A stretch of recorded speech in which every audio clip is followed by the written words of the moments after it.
Hi guys, this is Lachette and I am back with another favorites video. This is my August favorites. So let's just jump right into it. Honestly, I kind of have only 3 this month, but 2 are kind of involved and long. So I wanted to make sure that I left enough time. What I want to talk about right now is first, I mentioned, I think I mentioned it last month, a new BTS album came out. Now, here's the thing.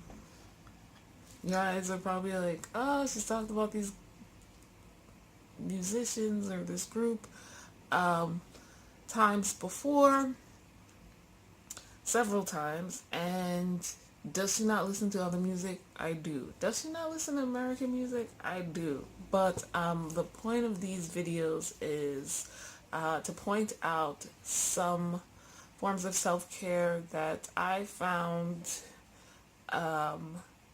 useful to me during each month, and to share so that you, in case you've never heard of them or don't know about these different types, maybe you can check them out and see if it's something that might work for you. So I'm not going to talk about every musician and every bit of music I've come across, just the ones that fit this category. As much as I love music, and music as a whole is always a empowering and just a great way for self-expression, and there's always musicians and videos and lyrics that I come across and I'm just like, oh, that speaks to me, that it comes up at just the right moment to be of help to me, my emotional, physical, mental, spiritual health and care. But since I've started this series of videos,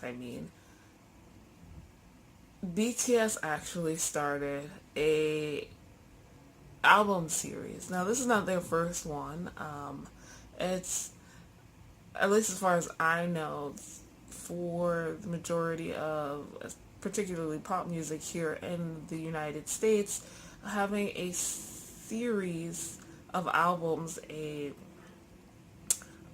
several albums in a row that follow a storyline, or just have a similar thread in them, is very, very, very, very rare. And it is also rare in K-pop, though thanks to BTS becoming so popular around the world, it's become more of a thing in K-pop.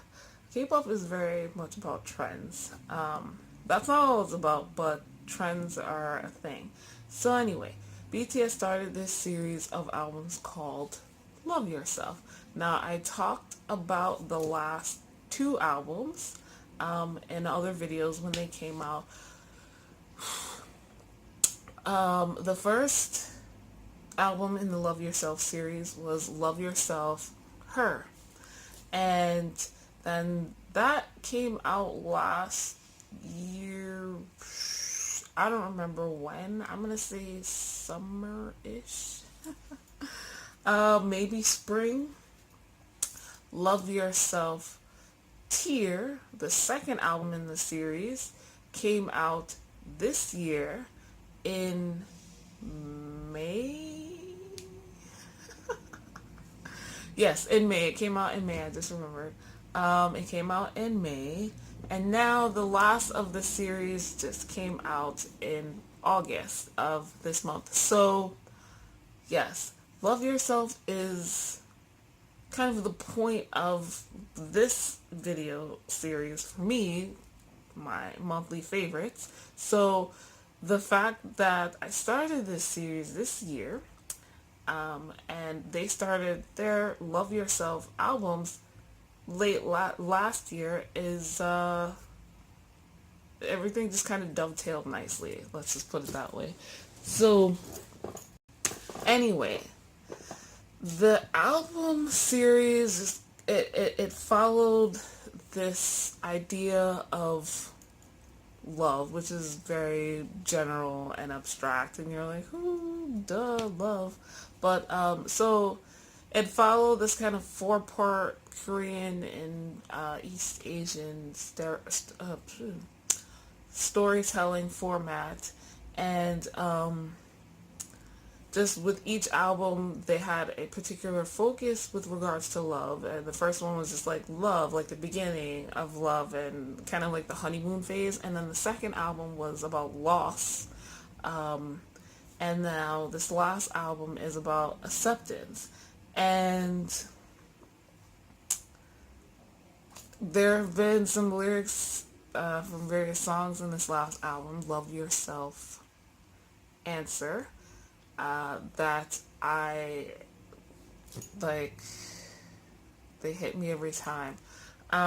So each album they put out, they have a trailer, which is usually a solo song by one of the members, and this one was by Jin, and it was called Epiphany. And the chorus, I'm like feeling a little burning behind my eyes here. The chorus, it comes up and it's just like, I'm the one I should love in this world. Um, and that, I mean, that's something we all need to know.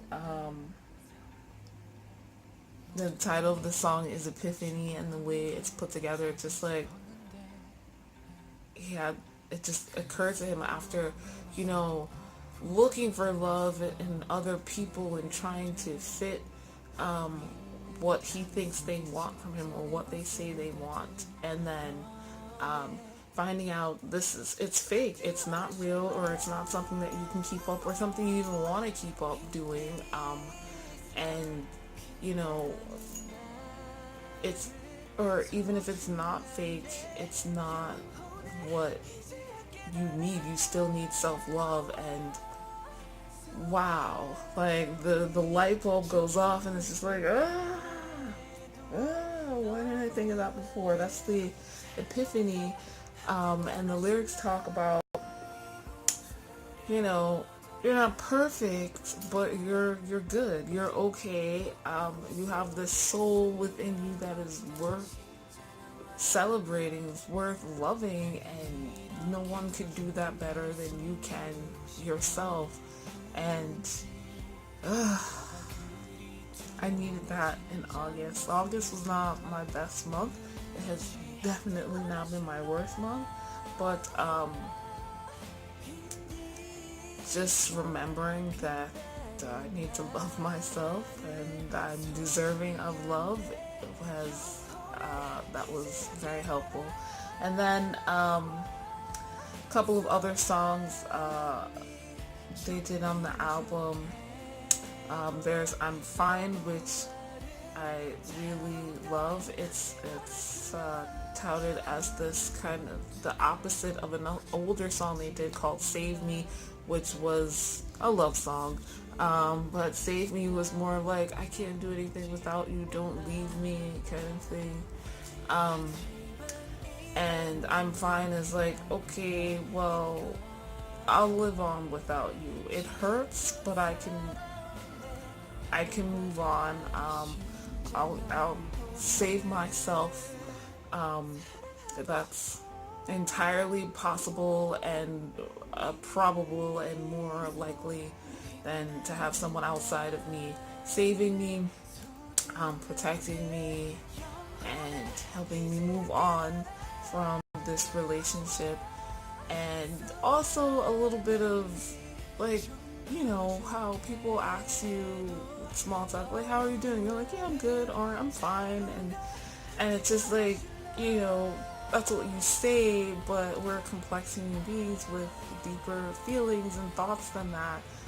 And a lot of times we say we're fine when we're not, but it's also kind of like an affirmation, like, I'm going to be fine. I'm working on that. And it's not so much to push down or ignore the emotions, but to work towards that acceptance of the situation, the relationship that no longer is, and the relationship that you still have with yourself that you will always have. You can't get away from you. So I'm gonna be okay, basically. And then there's the song Answer, Love Yourself, which not my favorite. Sonically, I wish I liked it a little bit better listening to it, but the lyrics are wow. There's one particular rap part by Suga that I think everyone has probably referenced at some point. And it's just, he talks about how, like, you know, we don't really think about it, but loving yourself and accepting who you are and just being you is probably the hardest type of love there is. And it's a lifelong work in progress. And I'm paraphrasing, but those lyrics are just like so much truth and just very bluntly stated for the actuality. So I mean, for if that for nothing else, it's a great song. There are more licks in there. And then lastly is the title track "Idol," which they did a version of with Nicki Minaj, and which you can hear back here. And I love it. I know it's kind of polarizing, but it has everything I like. I love the South African house music style in it, and I love the pansori and the Korean instruments, and I love the festival World Cup theme song sound to it. I know some people don't like those kind of songs, those are like World Cup songs, but I usually do. So this is like, oh yes, and I mean the main part is like for idols, you can't stop me loving myself, and it's like this celebration of loving yourself. Like, you know what? To the haters, I don't have any haters as far as I know, so whatever. But to those who would speak negatively about me and question everything I do, I don't care. Like, you're gonna do what you do, but I'm gonna do what I'm gonna do. I'm gonna be me, and there are various facets of me, and I'm just gonna grow big and become a better me as time goes on, and I accept all these different facets and parts of myself, and it's okay. I love myself. I'm in love with myself, and you can't stop me from loving myself. Those are two of the lyrics, and they're said proudly with grins on their faces. So that's the goal, the acceptance. Like, I love myself. You can't stop me from doing that.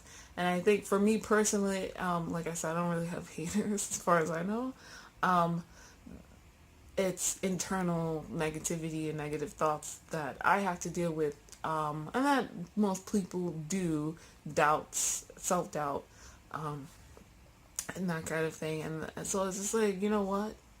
I still love myself, even with those doubts, even with those voices in my head telling me that I can't do this, or that I should have done that, and that kind of thing.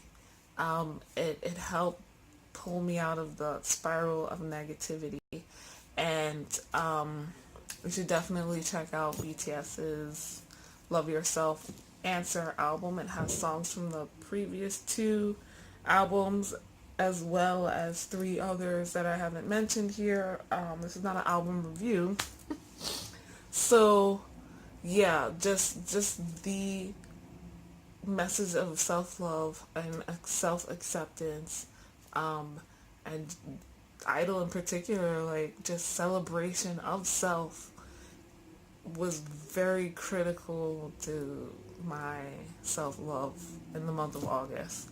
So that is one thing. The next thing is the Color Mage Oracle, which I keep in this very kind of fancy pouch.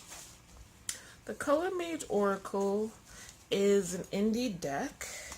It's an oracle deck that you use for divination. These are the backs of the cards, and if you follow me on Instagram, you've seen these a lot in the past couple of months, particularly in August.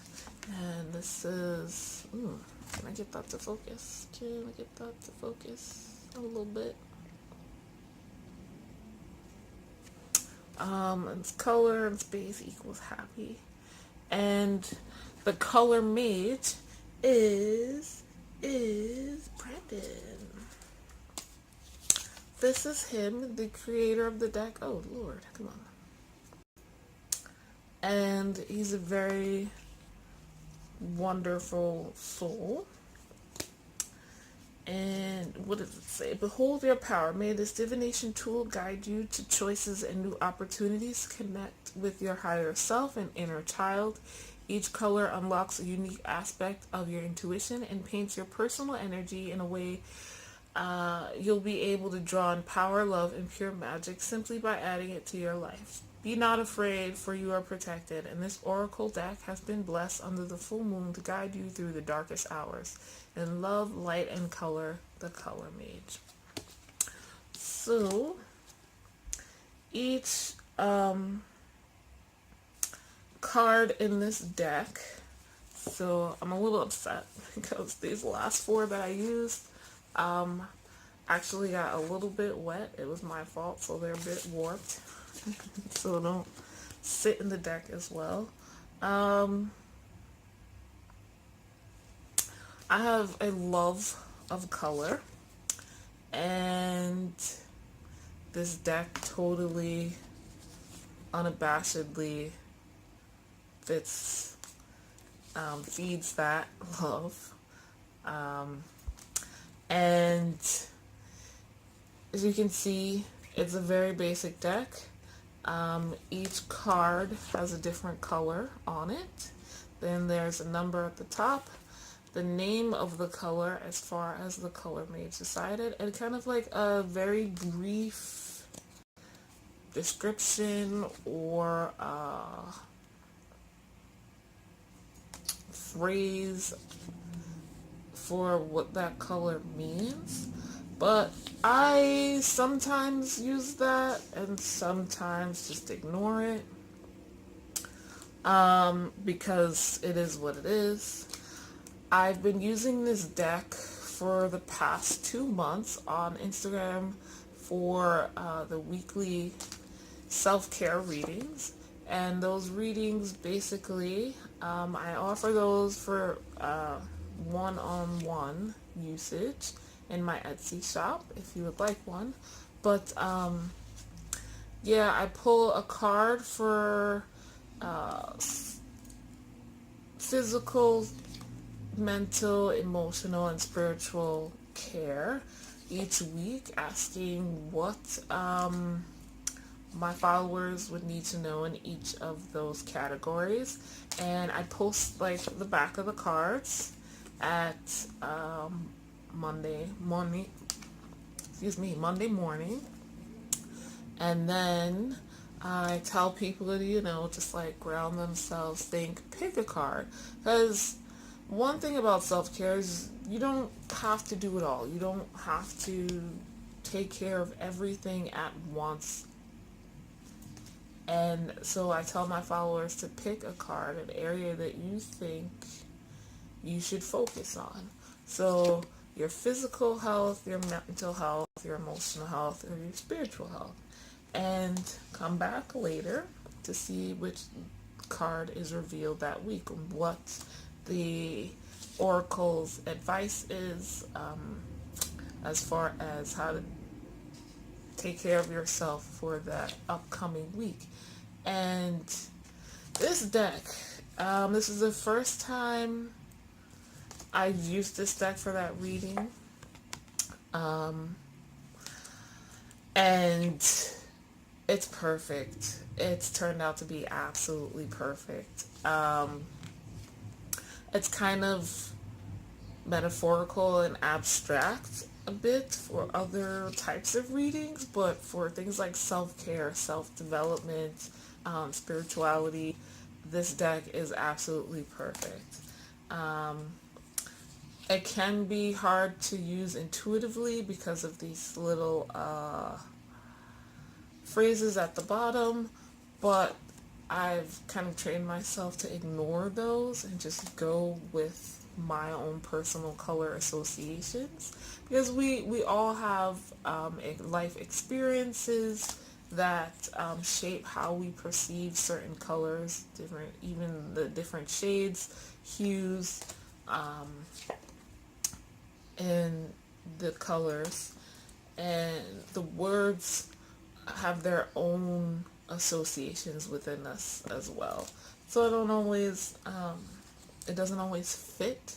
The word and the color don't always mesh with what I think the reading is. So I tend to go with the color in those cases. Grounding meditation ahead of time helps. Maybe creating a circle of either power or protection and going to a sacred place to do the reading.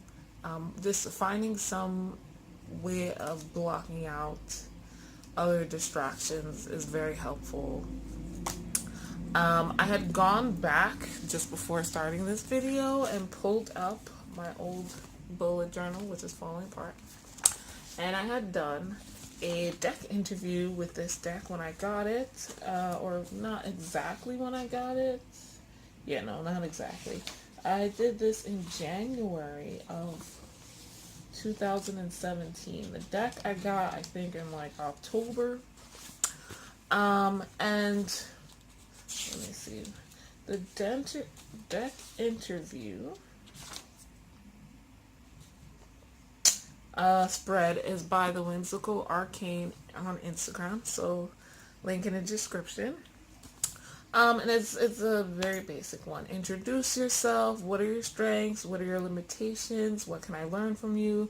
What's the best way to connect with you and the outcome of this relationship? So I did this back in January of 2017. Haven't looked at it since, just been using it. But something, I was like, well, if I'm going to talk about this deck now, let me go see what it said in the deck interview. And I was just apparently blown away, because I have a bunch of times in here, and it's like this brought tears of happiness to my eyes.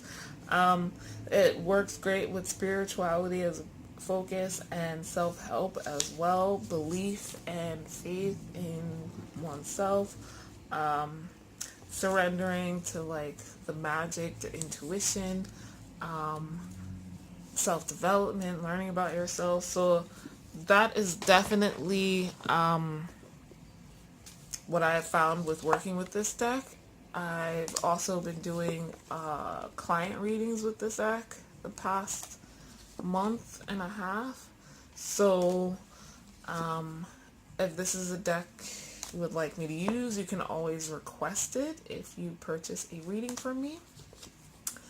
And yeah, it's pretty great. As you can see, it's just color. How do we associate color with our lives, our past, our present, our future? And yeah, I would definitely recommend it to those who enjoy color. There is no black and white in this deck at all. And I really appreciate the backs of it. There's an expansion pack that I would love to get. And yeah, so that's the Color Mage Oracle. Loved it this month. Now, lastly, last month, I don't know if I'm going to go through the details of this, but last month I started again with continuing to reread the Anita Blake series by Laurel K. Hamilton, a series of books that I've been reading since I've been a teenager. I started out younger than Anita Blake, the title character. I am now older than her. That is weird.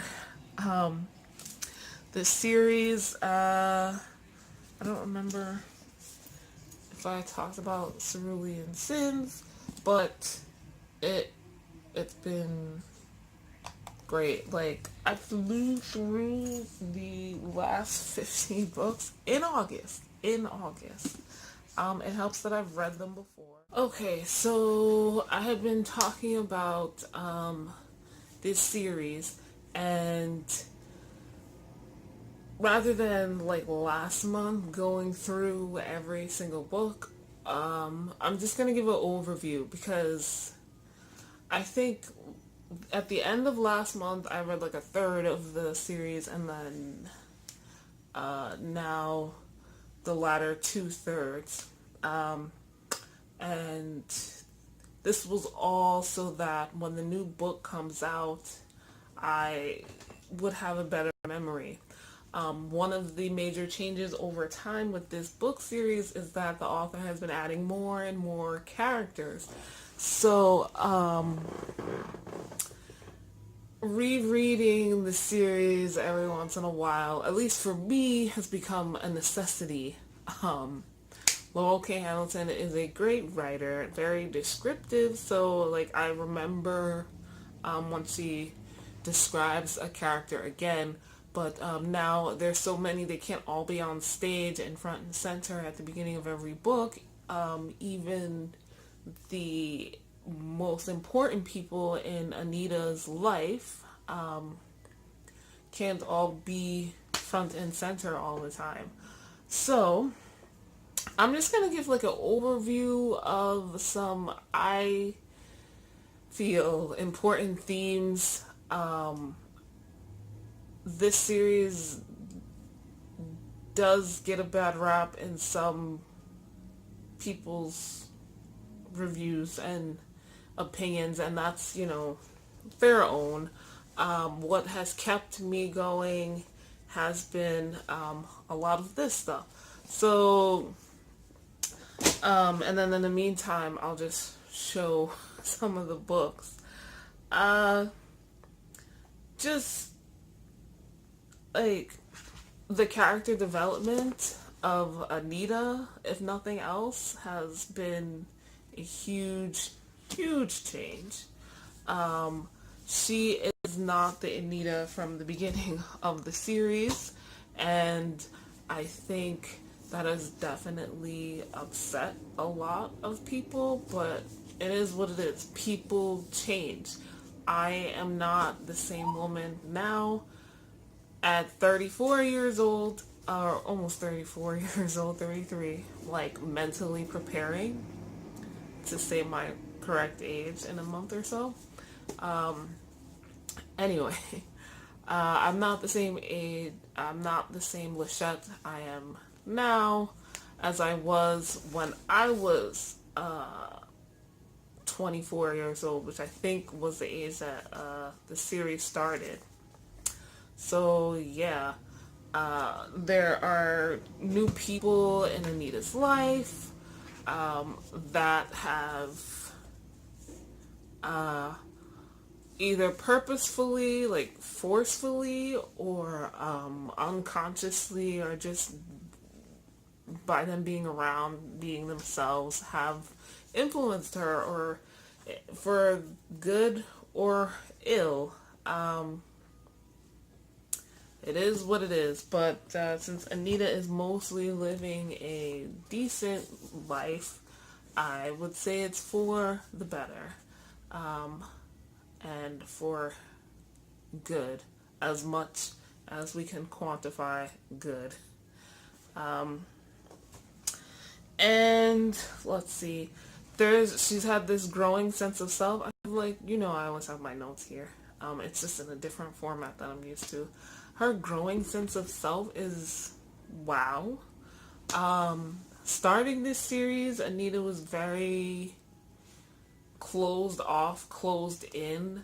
Um, she didn't really have any relationship experience. The one relationship that she did have and the one sexual experience that she did have turned out pretty negative, though she has found that these things can be worse than that. But she was in college, and it's, like I said, it's not the worst thing that ever happened to anyone in a relationship, but she took it to heart, and since, she doesn't have tons of friends and a lot of people in her life, socially, that one relationship and its outcome kind of shaped a lot of how she acted and reacted in the beginning of the series.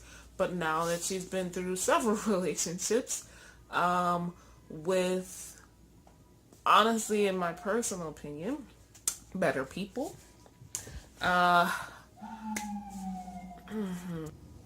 but her relationships have demanded, in a lot of cases, quite literally, that she open up more, sharing more verbally and physically and emotionally, and because they are willing and able to do the same, that leads into eventually, like, more therapy for a lot of the characters. There are several characters that have lived through some big traumas in their life. Abuses, verbally, physically, sexually, emotionally, mentally, some in a normal human lifespan, but this is an urban fantasy, so we have vampires who have lived hundreds of years, in a couple of cases thousands of years, and there's been some super long-term abuses, so they have a lot to deal with, and that is something I respect. It's shown, well, not going to therapy, but again, the character development shows that these things have changed them. And Anita, her getting comfortable with not being the norm, not being normal, something still she has to work on, Anita. But again, since, most of her relationships, whether they be romantic, sexual, or just friendships, are not with, normal human beings, most of them. So they've been teaching her, and she's been teaching some of them, in the case of Richard, if anyone has read this series, how to be comfortable not being normal. And, Anita is described as this petite woman with really fair skin, but also dark curly hair and dark eyes, and very cute and pretty on one side, and very sexy on another, depending on the person and their views of Anita. She doesn't see herself as this way. The United States is a mixture of immigrants, and natives, and of course slaves, who, from different backgrounds. Anita is half Mexican and half German American, so never fitting in either. And this is a story that is maybe not that particular background, but like that being mixed and not fitting into the cultures, even the American cultures, the Americanized versions of those cultures. It's a story that is prevalent within this country. And so it's not new, but so she doesn't have her family to fall back on. Like, we never see her family on stage. They're referenced very rarely, and usually kind of negatively, and not so much that Anita talks negatively about them, but she sees her relationship with them as not a great one, and it is what it is. I'm trying to remember where I was going with that. So, yeah, she's becoming, because of all of these admirers and, just dealing with her life and realizing that her life it works the way it is. She winds up being in polyamorous relationships bigger than any you've ever heard of. There's no polygamy or polyandry in this because that's illegal, even in this world of Anita's, but it's polyamorous is what it is. And this from a woman who had no sex or one sexual experience, literally, and one relationship to that's a huge change, and we see it evolve over time, and part of it forcefully happened to her through I don't want to say magic, but I can't think of another term. The ardor is sort of a magical sexual power that kind of happens to her, and then she kind of has to learn how to deal with it after a while. But then beyond that, bringing more people into her life and dealing with these superpowered beings, with both her job and her relationships, it just, changes her life, and it's not easy. You see that on screen. She struggles, she fights against it, and it's just eventually becomes better with it. Cutting out relationships that no longer serve you or that are toxic, huge in the latter half of this series. There's at least 3 people that I can think of.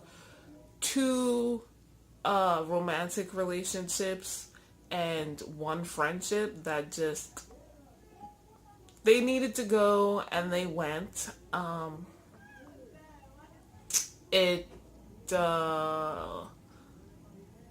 One was a surprise, 2 that were absolutely exhausting.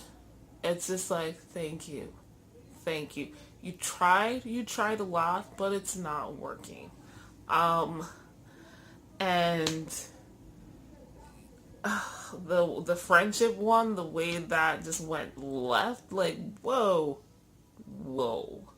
But I do hope the way things have ended with the end of the series, that she gets more in with female friends, because it would be nice. Yeah, we kind of touched on a sexual awakening with, the difference in her life between then and now. Accepting compliments and the fact that people love you, that ties into issues she had with her family and childhood, growing up, her cultural background, her ethnicity, and all of that stuff. She's more comfortable with the relationships that she has and believing that these people are not going to leave her. Like, her father did kind of emotionally, or her mother did physically when she died, or that one boyfriend in college who was just like, after they had sex. Dealing with the traumas, sexual, not sexual, sexism, racism, not really, I guess, more like, nationalism, definitely that, because she goes to Ireland, and yeah, that's pretty much it out of the country. So, but yeah, that was a big deal towards the end of the series so far. Just prejudice in general, because she looks the way she looks, she often gets dismissed, and after a while as the reader, that is exhausting.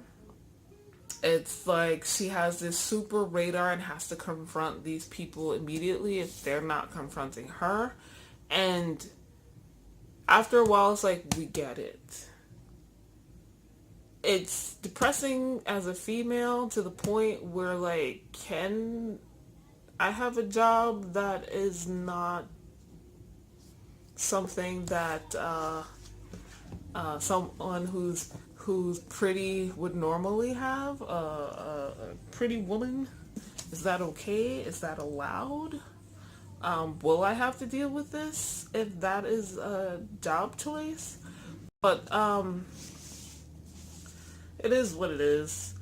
And I think the other major thing that she deals with is the morality of her powers. And as they increase, as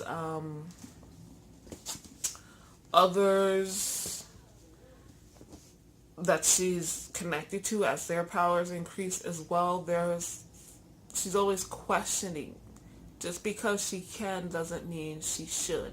And there are these other entities, people, beings, governments, because of course the government, that would like her to do things that are outside of her personal morality, and it's interesting to watch that change.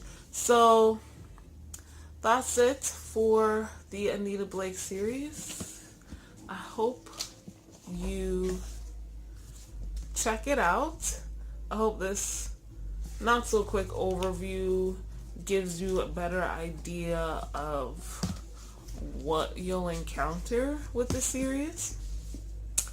And let me know what you think about it, if you're in the midst of it or if you've read it, if you want to talk about it. Let me know in the comments down below. We can do that. And that is it for my August favorites. Thank you for watching. I will see you guys next month for September's favorites. If you'd like links to the things I talked about in this video, you can find a blog post in the description down below. Thanks again. Bye, guys.